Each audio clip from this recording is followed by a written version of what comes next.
Hello, I'm Darby McDevitt, narrative director of Assassin's Creed Valhalla, and this is an introduction to Norse mythology.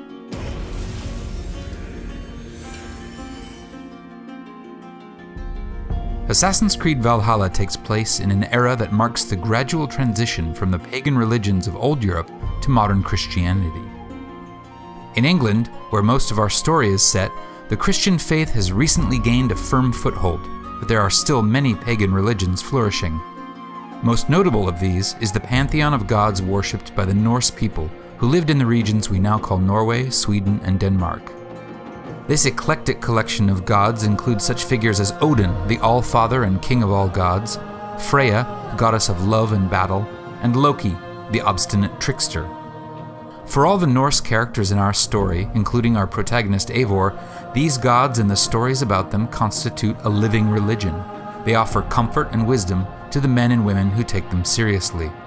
But these were not gods who offered revelation or promised salvation. Similar to the Greco-Roman gods, the Norse gods were not paragons of virtue, nor were they beings to which anyone should aspire, for they were as changeable as the seasons and as unpredictable as the weather.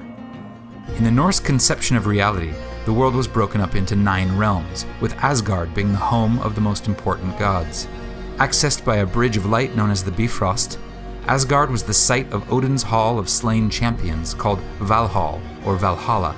This was the final resting place of all warriors who died bravely in battle, weapon in hand, and whose reward it was to remain at Odin's side, drinking and warring until the coming of Ragnarok, the battle at the end of time. As one might expect from a people who valued courage and honor, the Norse approached their gods somewhat bluntly. They did not pray to them asking for redemption, they bargained with them, making sacrifices for a stroke of good fortune. Where virtue and sin and redemption are hallmarks of the Christian faith, for the Norse sensibility, ideas like honor and reputation held much greater sway. But this does not mean that the Norse religion lacked notions of goodness or ethics.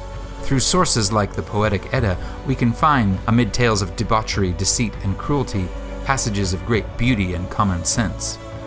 In a poem called the Havamal, ostensibly written by Odin himself, we find this verse: "The unwise man lies awake all night, pondering everything over and over, and when morning comes, his mind is weary, and his burdens have not yet lifted." Wise words from the All-Father, so do as he says and stop your worrying. Get a good night's sleep and rise refreshed, for the gates to Valhalla will soon be open.